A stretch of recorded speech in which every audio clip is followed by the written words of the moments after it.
episode of the Habibis. Ramadan is over, Eid is over. It's all back to normal days, normal weeks, full year ahead. My name is Rami. I'm your host for today. And I'm Osama Dorias. وأنا فوزي مسمار. It's all done. It's in the books. Did it again. So the next Ramadan's going to be just around the corner now. That's how it usually works out. A few weeks out. Exactly. It goes so fast. I'm when we're recording this, it's not yet exactly but I'm really curious what that special iftar with your kids is going to end up like. Osama. We're still discussing it, but honestly, it's looks like it's going to be Indian food, butter chicken, and pizza, because the kebab vote was apparently just a joke. Oh, okay. Someone was trying to put me on the spot, so it looks like it's going to be Indian food and pizza. But I'll let you know. But I was on Team Watermelon. Yeah, we might also have watermelon.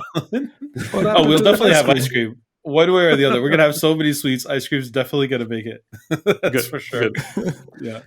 For people who don't know what that's about, listen to the super secret guest Sahur Bite, and you'll get the idea.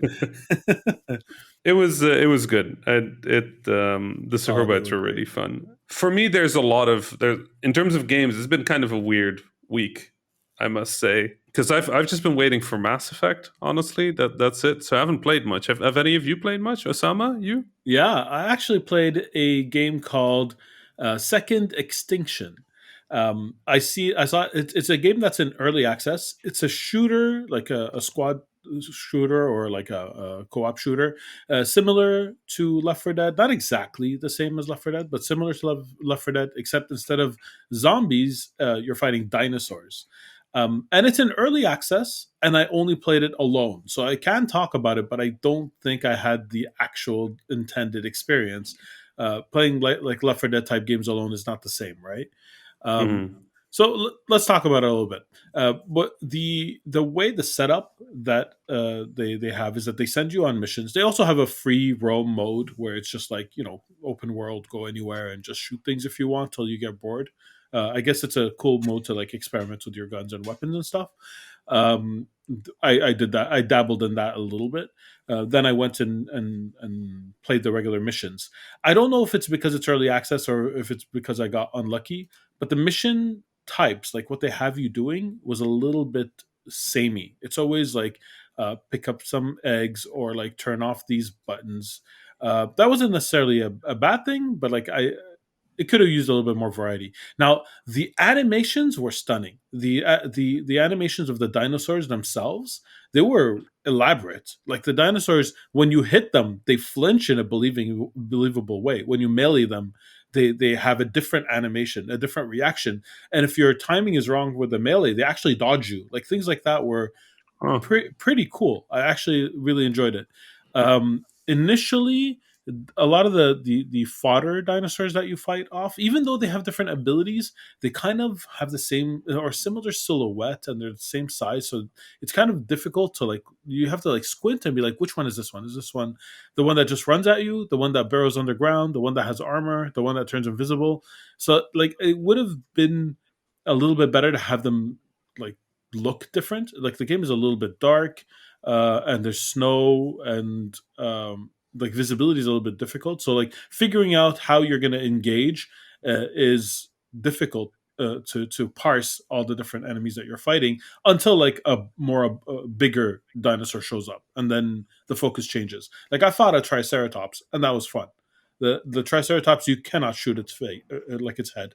It's perfectly armored, so it's all about like dodging to at the last second when it charges you and shooting its sides. That was a lot of fun. I love dinosaurs. I didn't really like shooting herbivores too much, so I have to like detach myself from that feeling while I'm playing. But when it's charging at you, it's really easy to justify shooting it. The game itself, it feels unfinished, even though it is early access, so it is unfinished.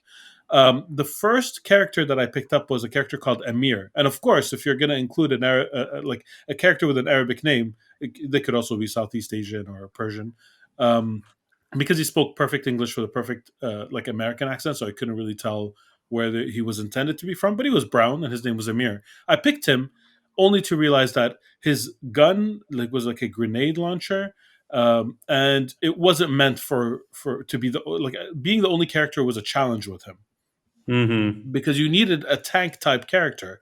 Otherwise, they swarm you, and the grenade is not good when everyone's up close to you, as you can imagine. So it's not like every character was balanced to be able to go solo. I looked at one other character, and her ability is that she healed the group. So the characters had a mix of abilities that help the group, and a mix of some of them had abilities that are just very very solo. So I had to switch away from that character. It just wasn't working. I don't know if later on there's like a progression system that rebalances them, gives them more abilities or guns. But I just took a tanky type character and I did infinitely better. I did way, way, way better. The game got much, much easier. So there is a balance issue. And that's a tough challenge. That's a tough problem to fix. Like, how do you make a character viable in both single player and co op? It's not that easy. Usually, it just requires more features, more content. Like, you give them more options, and that's something that's hard to ask of a small studio. This looks like it was made by a smaller studio. Um, Overall, I did enjoy my time with it. I did not play it with other people, and I did get swarmed. It got difficult because try to play a Left 4 Dead game alone, and it's not like Left 4 Dead where if you play alone, you have co-op AI partners that at least help you. This is if you're alone, you're alone, and I'm not sure if the game was balanced otherwise. The Right. AI, except for the big dinos, the AI of the little dinos was a little boring. It was very seek and destroy. And so you're playing most of the match by running backwards and shooting at things at a Serious Sam, if you know what I mean. Yeah. I mean, And I made a yeah, Serious Sam game even.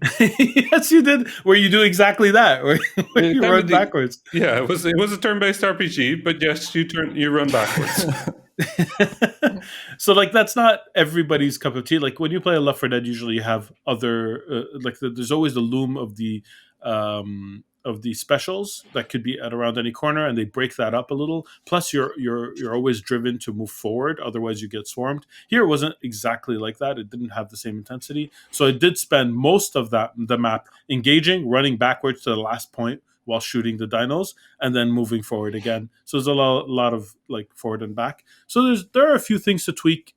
I'm not sure when the game's actually going to release, but they're not huge changes. There's small tweaks that they have to do. Overall, I enjoyed it, but I'm looking forward to playing it with real people because that's really the intended experience.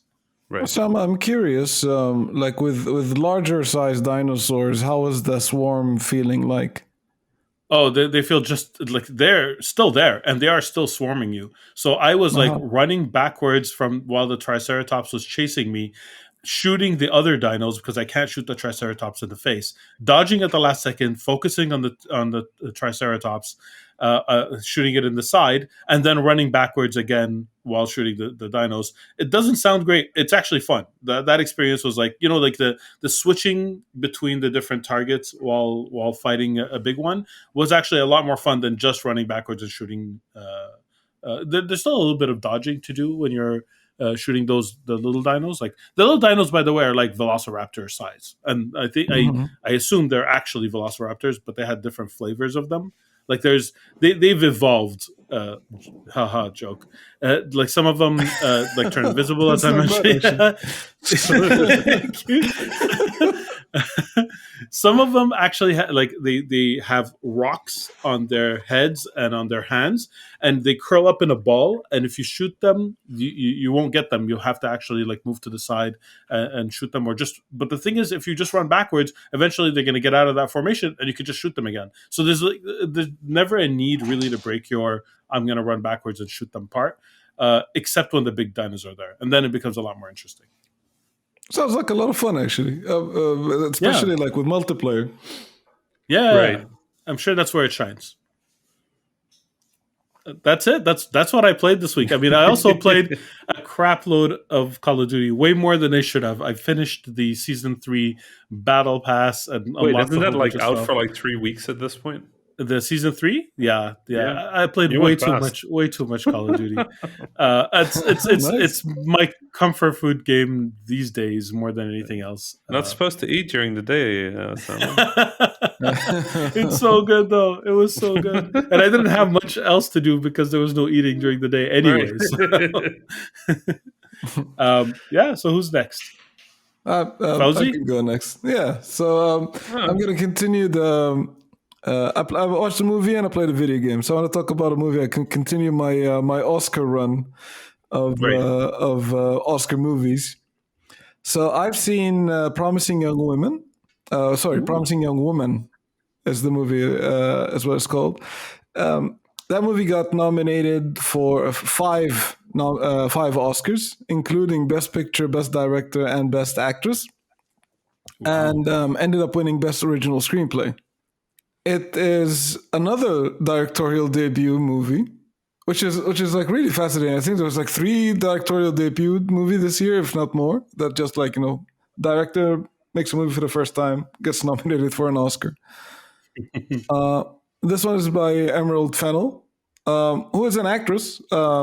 She's been in a lot of movies before, and she's a writer and a producer. So she's been in the industry for quite some time. But this has been her first directing movie. She also wrote and produced the movie itself. It is a hell of a ride. I'll tell you that much. Like it's really one of those movies that kind of keeps you at the edge of your seat. Of course, I'm going to avoid talking about the plot as much as I can, Right. because I don't want to create any spoilers. But it's basically it's a movie about predators. So it's a very difficult subject matter to tackle. And what I liked about the movie the most is that it has this really interesting style of weaving so many different styles of movie while you're watching it. Like the movie starts off like you're trying to figure out what's going on, then turns to thriller, drama, romantic comedy at some point, back into drama. It kind of like it messes with viewers' expectations at all points. So every time you think that you know what's going to happen, it kind of like takes a nice turn around. Very intense movie to watch, but super good. Quite enjoyed that one. Good. I've heard only good things about it, so definitely a movie that I'm gonna add to my list. It's an easy to recommend movie because, like, a lot of Oscar movies, like the 2 movies I spoke about last time, it's like a slow, methodical work of cinema. Like, there's certain types of people that really appreciate that more than others. I feel like Promising Young Women like has a much wider spectrum. And as you're watching it, you go like, I'm really happy that, a movie like this is getting nominated for an Oscar. This is not the type of movies you would usually see in an Oscar roster, like, getting, or a Sundance, or getting like this kind of recognition. Definitely recommend it. It's a ride, I would say. And on another note, I played a video game. I played a small indie game on the Switch called Short Hike. I heard good things. Yep, that's a good game. It's so much fun. Like I think I saw a friend of mine tweet about this at some point. I was like, oh yeah, I missed this game when it came out, and I saw it. It was on sale on eShop, so I picked it up. Essentially, you play as a bird. The graphic style of this game I kind of like because it's polygonal, but it's like this pixelated polygonal, like low res polygon, reminiscent of like PlayStation 1 era style graphics. It's isometric but still 3D. You play as this bird, and you basically start told to like you have the cell phone and you need to make a phone call, but in order for you to make this phone call you need to take a hike to the summit of the mountain because that's where you can get reception. Okay. And you slowly make your way through the through the world. You move your way around. You meet a bunch of characters, and these characters, they give you stuff, and you can use. Like they can give you a fishing rod, so you learn how to fish, or they can give you an axe. So now with the axe, you can remove some rocks, and that opens up shortcuts. Or like they give you a shovel, so now you can dig holes and you can find stuff. You find coins lying around, you find shells. Some person asks you to collect shells, some person asks you to collect coins. Some characters sell stuff, so that you can need to collect those coins to get those items from. Until you finally make your way up to the hike. It's very charming. I like it's kind of open world in terms of like you need to reach to the hike to the top of the mountain, and how you get there is up to you. There are some areas on on your hike that are gated that require you to have a certain number of an item to be able to progress. So you need to find ways to collect that. But how you go about finding those things or collecting them is completely up to you. At the beginning, like when you don't know that, you go, oh, there's a sign that says I can go to the right to get to the mountain peak, but there's also something here on the left. I'm going to go check that out. Then you go there, and there's also 3 other areas that you can explore to. So it's a bit of FOMO as you first start playing the game. But the more you play it, the more you realize that actually you can traverse the world a lot more easier than you think. And actually actively exploring the world and finding stuff around it is one of the bigger purposes of the game. So you give in and you go out and enjoy that. And it's been very very enjoyable. Like I think the writing is very cute, very funny. It made me lol a bunch of times, which is it's very difficult to do generally, but in a video game more especially. Music is really well made. I generally enjoyed the music, and got a bunch of the soundtrack already on my list. And, How long is the game? It's in the title, really. It's quite a short game. I think you can spend a couple of hours with the game and see most of. I think if you're a completionist, the 2 to 3 hours you'd get everything. But if you're you want to have a quick breeze through the game, you could probably wrap it up in an hour and a half. Wow. Okay, that's perfect. Yeah, it's a lot of fun. Short game. It's on sale. Independent developer. Give those guys some bucks and play it. It's a lot of fun. Absolutely. We need more short games. I think I'm going to play it this week. Rami, did you play anything, or just sitting idly playing 8 games while you wait for Mass Effect? I guess a little bit of that. Every week, Rami, you go this week has been a weird week for me. I haven't played much video games, and then then I grab a pen and paper. And I was like, oh boy, here it comes, and there's 12 Here we games. Go. Right. Well, there will be some recommendations. So I picked up. So mostly my game week has been booting up my PlayStation 5 and refreshing the Mass Effect countdown, because I really, really, really want to play Mass Effect again. And eventually you get bored of doing that. So I went back and I looked at Game Pass. You two keep talking about Game Pass. I never boot up my Xbox. I went, you know what?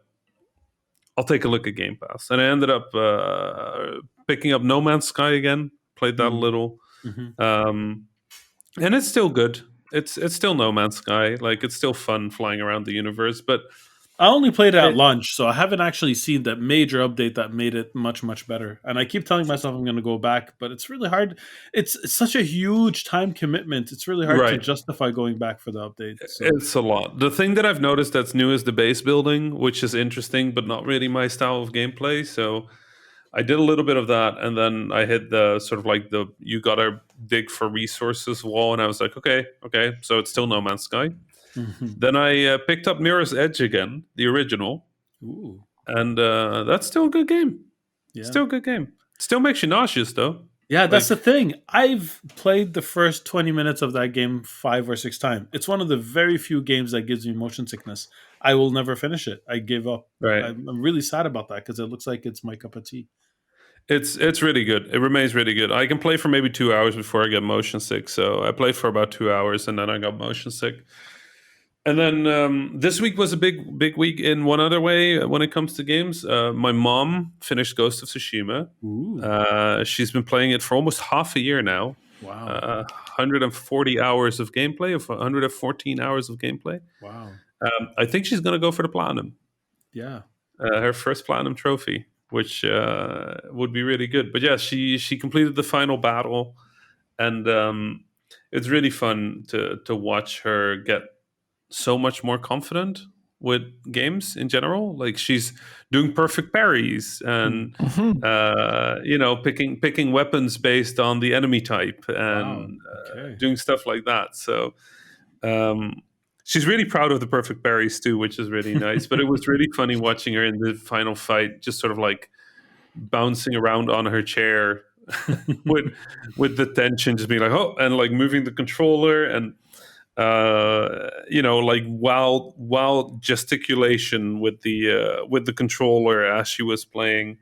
It's a pretty exhausting fight, so I was really proud of her beating it in one go, which was really nice. So and she picked a good one. Ghost of Tsushima was my game of the year last year. I loved it. It was an incredible game. And yeah, I think the first game I intentionally platinumed in a decade. Like I can't remember the last time I wanted to platinum a game. I think Final Fantasy 15 was and NieR Automata, but NieR has this trick where there is a store where you can buy trophies. So you don't have to actually achieve every achievement or trophy. You can just go to the store and buy them. That's clever. If you have enough money to buy them. There was one trophy where you had to look real money or in-game currency? No, in-game currency. Okay. That's much better. But there was one trophy where you had to look under the skirt of the main character, and I just refused to do that. So I could buy that one in the store and still get the achievement. And I was like, nice. That saves me a lot of. I've never seen that before. That's really clever. Neither have I. It's very Yokotaro.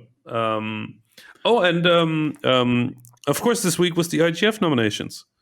They came out. I guess by the time people are listening to it, last week. But incredible list of games. The Seamus McNally Grand Prize has Paradise Killer, which you absolutely should play.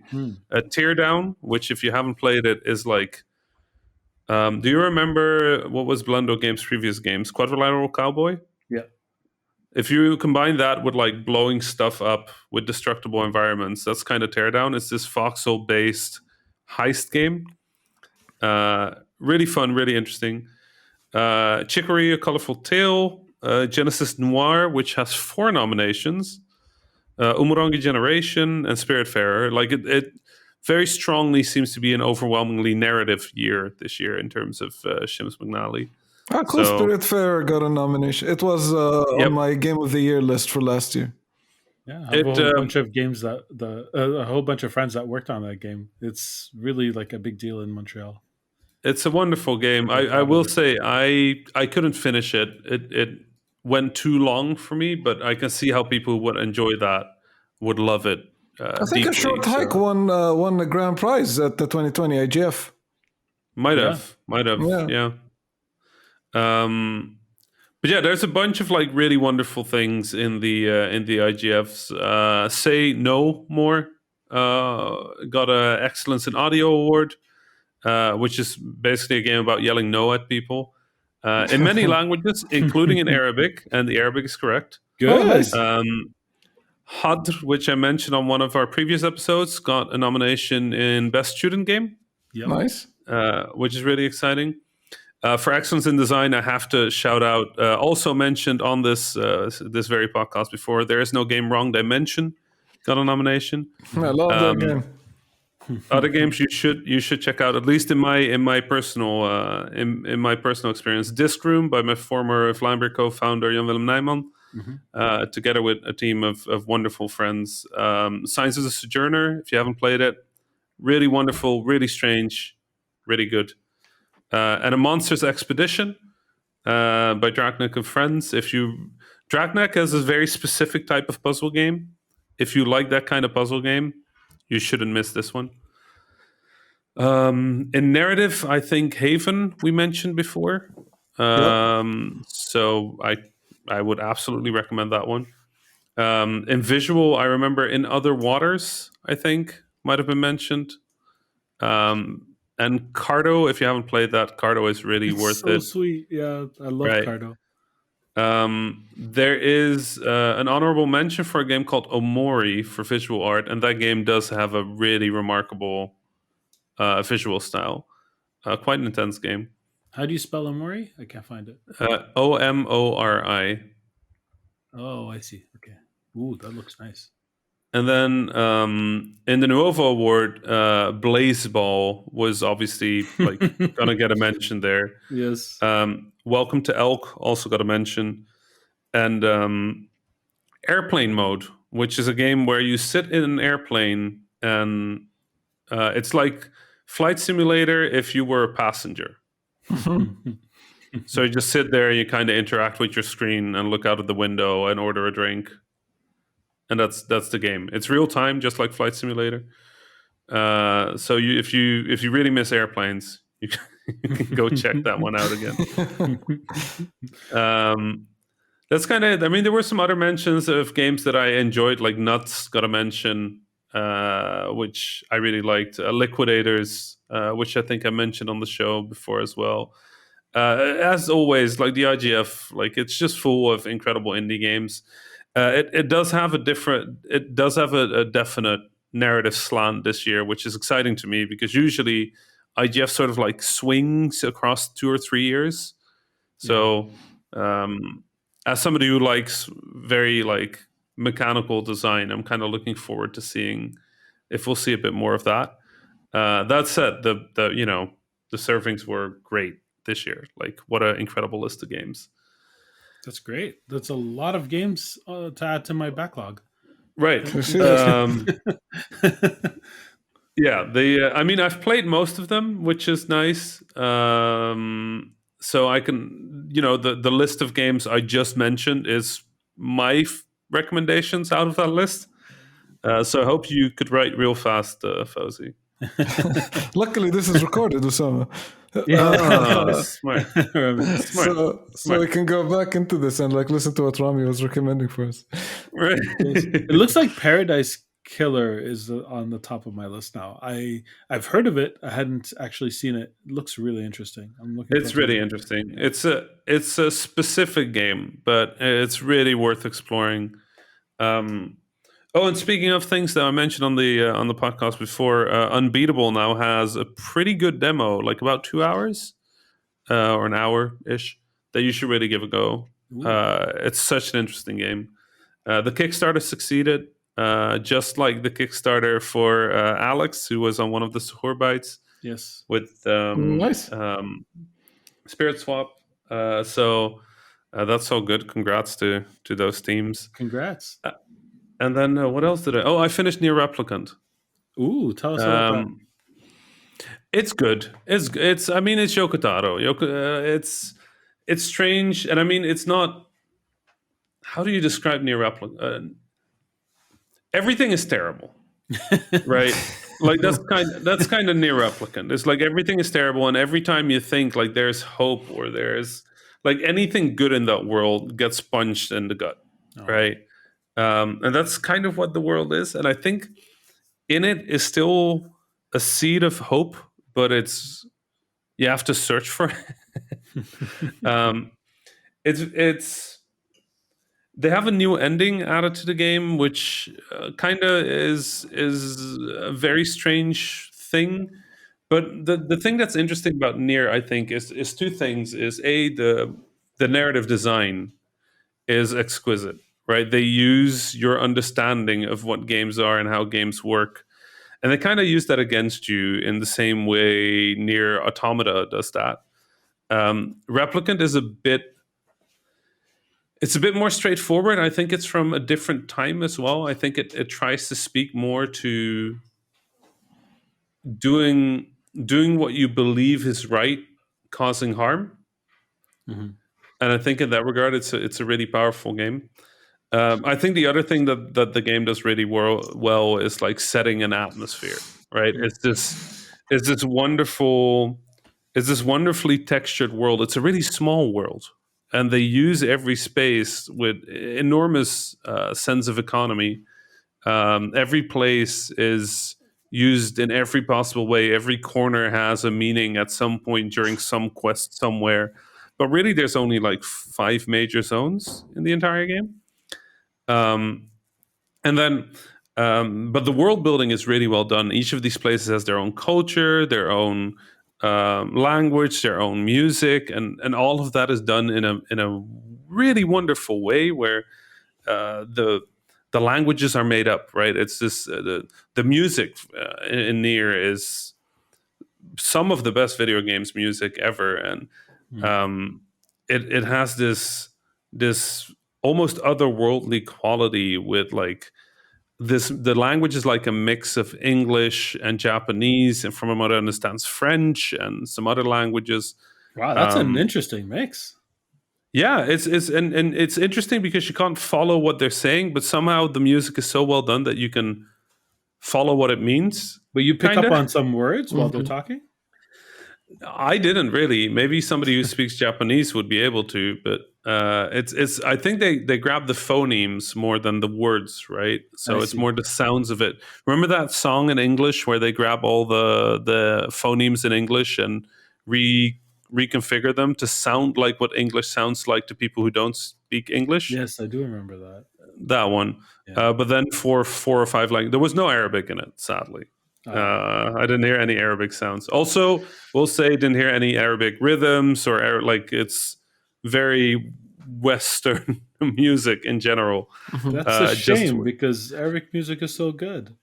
Yeah, I mean it's very different mostly, right? Like you can immediately recognize Arabic music because it's a different school of musical thinking, really. Like it's way like more rhythmical. The majority of musical instruments that like were used in European medieval or classic music, they all have roots in Arabic music instruments in some way.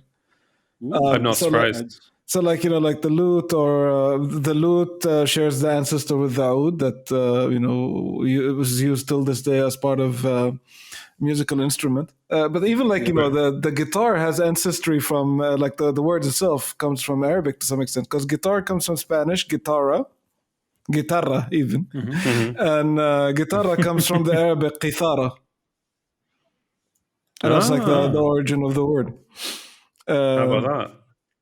Yeah, so like like stringed instruments and lute instruments, they all have like some kind of Arabic history coming back into it as well. I'm not a music history expert, but I always feel like the things that sort of define Western music in many ways end up being like the piano. Yeah. I don't really remember. I don't think there is an equivalent of that in Arabic music, is there? We have like stringed instruments, but there's the qanun is the closest thing. Like a piano is technically a stringed instrument that is hammered, right? You hammer on the strings with the keys. The qanun is shaped even like a piano, but you put it in your lap and you wear like metal claws and you pluck the strings. Right. It's a pluck instrument. There's a Persian equivalent. I'm not sure if we use it in the Middle East as well. I forgot what it's called. It looks exactly like a qanun, but instead of using like the claws on your finger, you have like tiny hammers. And you kind of like you hit on those strings to make music. Interesting. I don't know. Like for me, it's always interesting because I feel like I did some digging in somewhere in history to sort of like see where because like I grew up with like Western music and Arab music, right? Like Egyptian music most specifically, but Arabic music. Like I'm sure there was some people that were Lebanese or Syrian or whatever in the songs that I was listening to back in the days. And I found it so strange that they're so different. Right. And I mean, again, like I was not a musical scholar. I didn't know about like quarter tones or semitones or like how quarter tones aren't used. Like I didn't know all that stuff yet. So I just started searching. One of the things that I kind of found interesting is that if you look at the evolution of Egyptian music anyway, you can kind of tell that the British and the French were there, right? Because a lot of the sort of famous Egyptian musicians were actually using sort of like a more jazzy like style to their music, and they kind of like started in that tradition of these musical like, what do you call it politely, this musical invasion of Western understanding of music, but it still managed to make it their own again, which I think is very interesting. Who were the old, like Kulthum, and who was the God? There's a lot of them. Abdul Halim Hafiz, I guess. Like And all of those that's the OGs. all the OGs, right? The thing that my dad listened to and just went like back in my days, like that stuff. But like for those guys, man, like especially for Kulthum, like I think almost all the songs they initially start to be written on the oud, the lute. Right. Like that's the main instrument. Like the music composer writes the music on oud and then distributes it over the orchestra with the string section and whatnot. But Kulthum, especially, I think at its core is very Arabic in its tradition because it utilizes quarter notes almost entirely as part of how it's written. Yeah, it was the orchestra that was really added because the more traditional Arab music was very small groups of musicians, right? Like maybe five or six, most of them on percussion, and then one or two that were doing that seemed, at least from what I researched back then, one or two that seemed to be doing more melodic instruments, but most of it is rhythm, right? Yeah. I found that fascinating. Yeah, the tabla and darbuka and all of that stuff. Yeah. I mean, like pop culture, like especially when it comes to music, Egypt is the biggest exporter of music in the Middle East. I think it's a big part of why, like, almost everybody from the Middle East, no matter which country they come from, they can understand the Egyptian accent. Is because almost all of the pop culture and the music is in an Egyptian accent. I think Lebanon is like one of the strong exporter of pop culture. Then the Gulf. But Egypt is definitely number one when it comes to like the exporting of pop culture, the movies, the cinema, but definitely the music, and like all of those people must have gone Rami spoke about. Yeah, like Kulthum or Abdul Halim or all these guys are all Egyptians. Even like back in the day, Farid Al-Atrash, I think he's Syrian. Yes, but he moved over to Egypt and he sang almost entirely in the Egyptian accent. Because it's like the LA of the Middle East. Exactly. Like everybody who wants to make it is going to move to Egypt. I don't know, baby. It's in Cairo. Y'all must have gotten so tired of Amr Diab and stuff like that. Even I got tired of Amr Diab at some point. I'm like, okay, I get it. What was the song again? Amr Diab is fascinating for me, man. Like, have you seen a picture of him recently? That guy never ages. He's like he doesn't age. He doesn't age. It makes no sense. He's hit max level at some point and just stopped aging since. For sure. It makes no sense. He's like 16 at least. Like, but he looks like he's still 20. Yeah, I think he is 60 actually. And his song plays at like every, like Habibi and NieR plays in every gathering, like in history.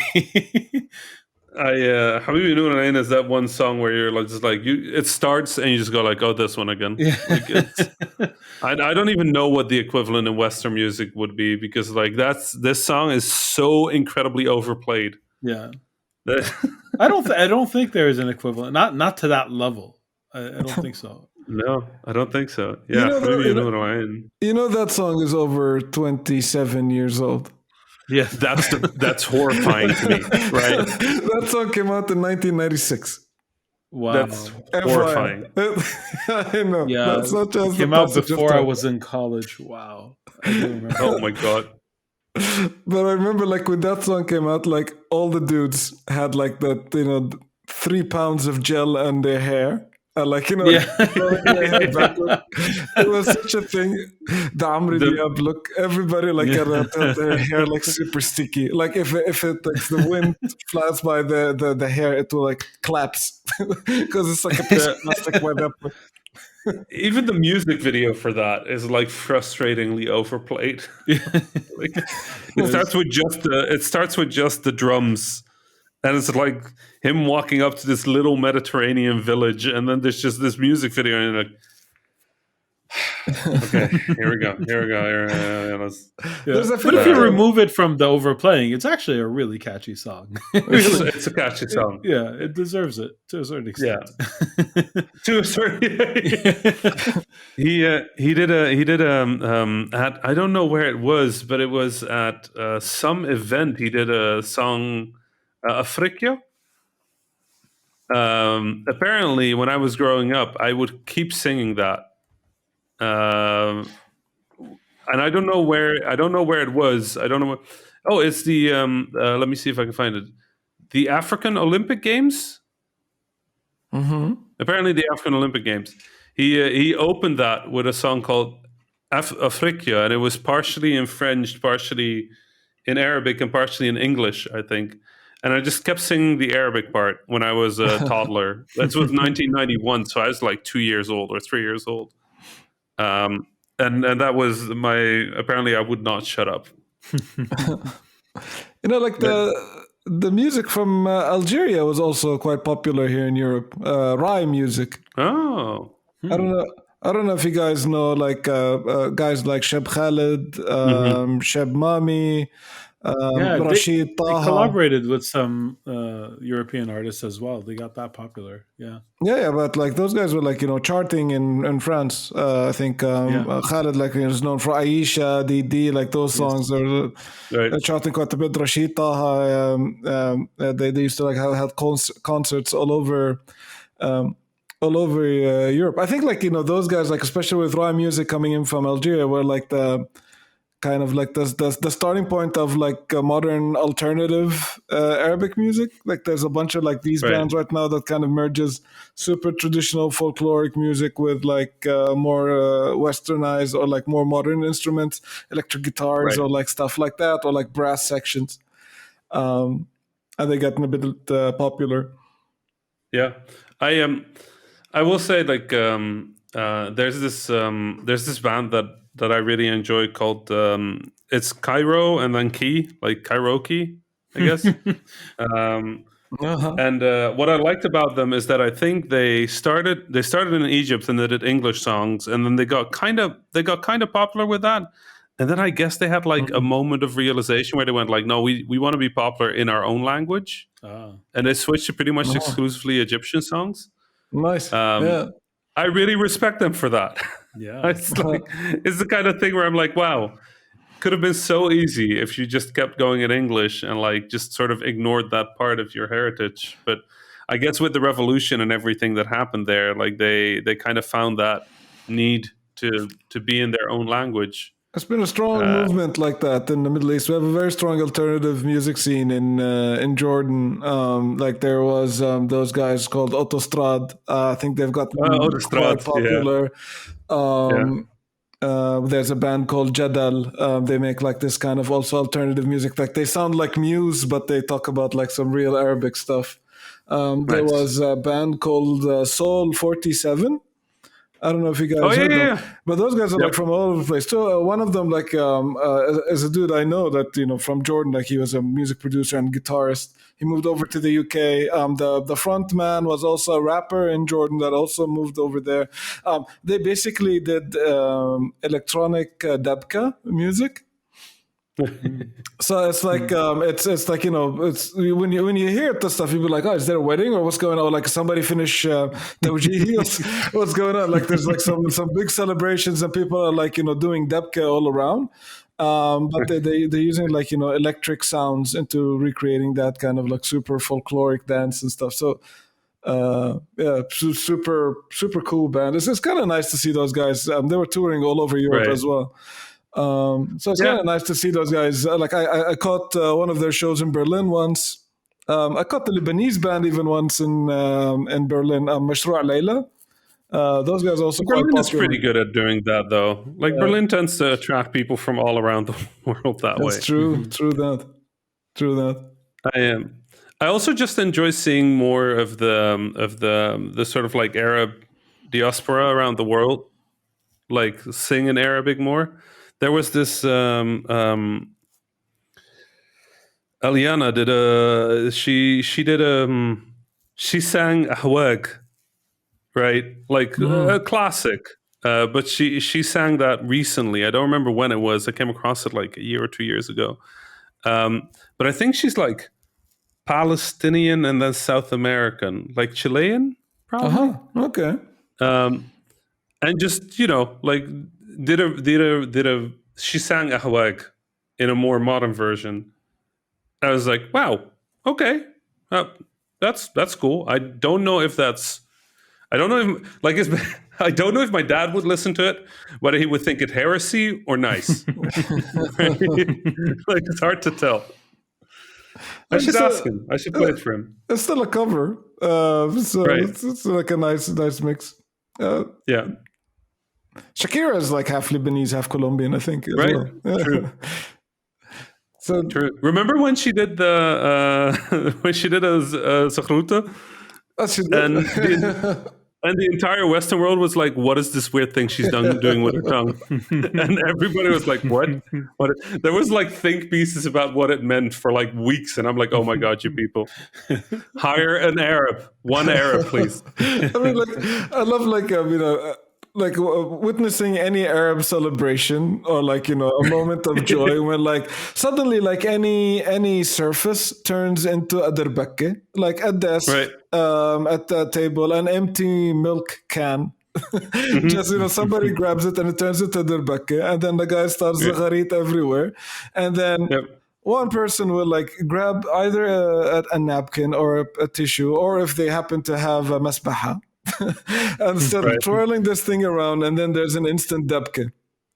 And what I like about the Dabke is that like like immediately everybody's holding hand, and if you've never done it before, you're still going to be dragged into it, and you can still learn what it is. And like for those who've never seen it, it's like a bunch of people like holding hands side by side, and there's the person that's leading is like swirling something around like a napkin or a rosemary or something like this, and then it's a dance that revolves around a bunch of different steps. That involves you slamming the floor in some pattern before moving sideways and then dragging everybody else along. And like there's some people beautiful that are like to super watch. good at it. Yeah. Oh my God. Yeah, But you don't have to be is. that good to participate. Like you said, the easy basic hidden. steps. The more to the front you get, the more ridiculous people get at it. Yes. It's a really beautiful thing to watch. If someone who's listening hasn't seen Dabke, just look up Dabke videos. You're not going to regret it. You're going to find some very extreme Dabke. Yes. Like very extreme Dabke. Yes. You're like, excuse me, is this a thing? Okay. Yes, like I've seen Dabke like fly off the wall. Like people are just like one person doesn't touch the ground for a while. That's not really the common kind of Dabke you see.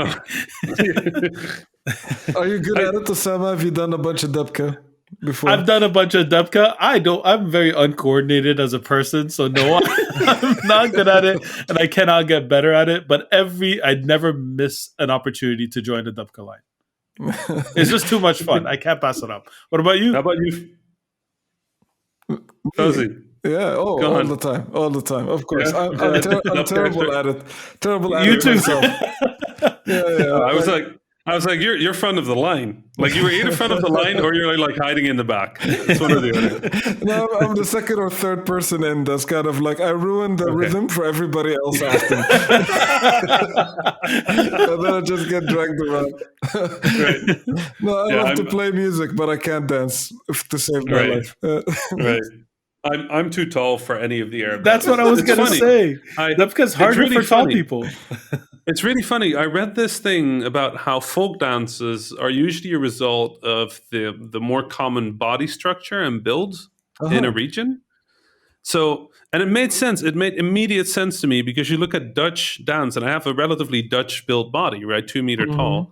And you look at Dutch dance, and it's just like this awful It's like uncoordinated throwing limbs around, and that's Dutch dancing. I'm like, this makes a lot of sense. And then you look at the Arab, and a lot of it for Arab dances is in the shoulders and in hips, right? Yeah. Right, like Yeah. and it's not necessarily gendered. It's kind of there for any gender or any body. Is like the dances mostly happen in the shoulders and the hips, and I have the shoulders. I can move the shoulders, but my hips don't. They don't.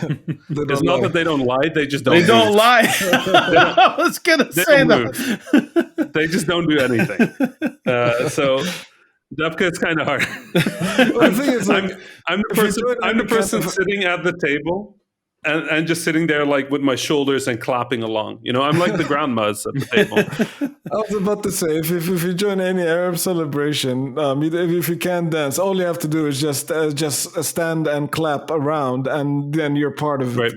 Clapping is a totally acceptable form of dancing. Yeah. I have to actually mention that, like, I grew up really loving hip hop. Like, hip hop was my main like style of music that I listened to, and the Arabic music influence on hip hop is huge. There was tons of producers that would sample Arabic music or just like take the rhythm. But like, really what blew my mind, not pay for it, but definitely sample it, right? Absolutely. But what blew my mind when I was young, especially in the college years, is when I heard Arabic hip hop for the first time. I actually heard it from a person who would later become my friend, who I later actually had a class with at college, who you interviewed in one of the Suhurbites, Narsi, the narcissist. Yes. Oh, Narsi. Nice. Yes. The first time, not only was it like Arabic hip hop, with like, it's English and Arabic, he'd go between the two, which already was like, oh my God, a fusion of both my cultures, like both things that I loved. I grew up here, but like, I'm from Iraq. I was born there. And it was Iraqi specifically, like he's from Iraq as well. So I would hear like a lot of our slang and a lot of our turns of phrase. And he spoke about like serious topics like the war and everything. And then eventually when I went to college, like this is a little bit later, I actually had a class with him and we became friends, and we've been friends since.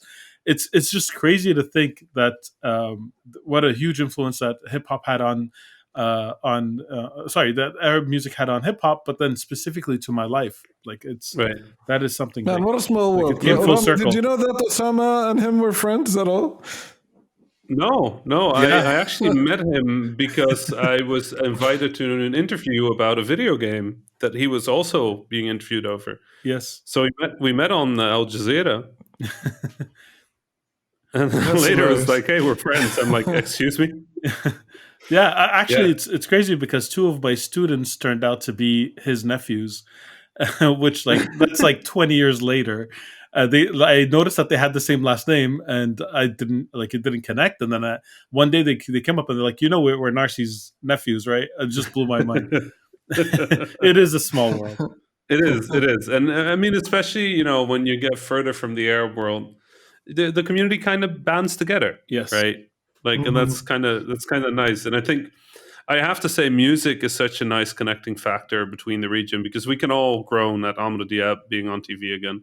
And we can all just sort of like, the dances sort of carry between the region, right? It doesn't really, even though the cultural differences are pretty big, the dances are kind of the same. And whether you're like a Palestinian or a Jordanian or an Egyptian or an Iraqi, like, you could probably just stand in a group of people from the other cultures and the dances would be the same or very similar. Yeah. I kind of love that. I think it's if there's one thing all Arabs can agree on, is that if you're turning on music in the morning, it has to be Fairuz. It's like one universally agreed upon piece of information, is that Fairuz is for the morning. Yep. Yeah. Wherever you are. Yep. Yeah. I always, it's funny because for me, a lot of music was, I always felt that Arab music was very old because my dad would always put it on the TV and it would always be these black and white recordings. Yeah. So I always thought that it was like 70 years old. And it just turns out that even if it wasn't 70, well, by now it's 70 years old, but when I was a kid, it wasn't. It's just a lot of stuff was recorded in black and white back when. Yeah. So it was nice to kind of see that they're actually much closer to our day to day than I thought they were. But I don't know. It's one of the few things that I feel just connects through all of the Arab world without any friction, without any conflict, without any argument. Is the music. Now I'm thinking about it. It's true. Might actually be true. I believe so. Oh, we'll hear, if it's not true, we'll hear about it. You know, we don't We'll get hear away about with it anything. in the Discord. Yeah, exactly. Well, speaking of which, I think we should wrap this one up. Yeah. Yeah, I don't know. It's Fauzi, that is there time. any music? Any music? Because I mean, I mentioned somebody. Osama mentioned somebody. Is there anybody where you said like, oh, you should listen to these people? Because you know a lot of musicians. So. Yeah, I think I mentioned a bunch. So like, I think a lot of that I know that are Jordan, like people I know from Jordan. So like, definitely Autostrad, Soul 47, Jadal, my dear friend Ala Wardi, Aziz Maraka. Those guys, super talented. Miss them all. We should see if we can get some of them on the podcast someday, maybe. Yeah, it would be cool. It would be cool to get them on. Could be fun. Well, let's look into that. For now, let's wrap it up for today, because I think that was a fun chat. I feel like listening to a lot of music now. Maybe I can play some more until Mass Effect comes out. Get some Alex Zabela to play some of his stuff. Yes, yeah, absolutely. Malik is a hero. Yeah, we're back to the normal intro and outro songs again. Now Ramadan is over, and I'm gonna miss the Ramadan one. I am, but you know, Ramadan is just a couple of weeks away. Yeah, just a couple of weeks. Right? It'll be here before we know it. Anyway, thanks so much for listening in, everybody. Check us out on the usual places. Come join us at the Discord, and for now, salam. Salam. Salam. That was the Habibis podcast for this week. I was Rami Ismail, your host for this episode. You can find me on Twitter at @THA_Rami. My fellow Habibis were Osama Dorias, who you can find on Twitter at Osama Dorias, and Fauzi Mesmar, who you can find on Twitter at Fauzi Mesmar. Send us your questions, stories, and suggestions via info@thehabibis.com. The intro and outro music was provided by Malik Zubaila, and the logo was provided by Ibrahim Hamdi. The Habibis is a weekly podcast about 3 game developers drinking good Arab tea, with new episodes launching every Friday, inshallah. If you enjoyed the show, don't forget to subscribe on your favorite podcasting service or check out thehabibis.com for more information. Thank you for listening, and salam.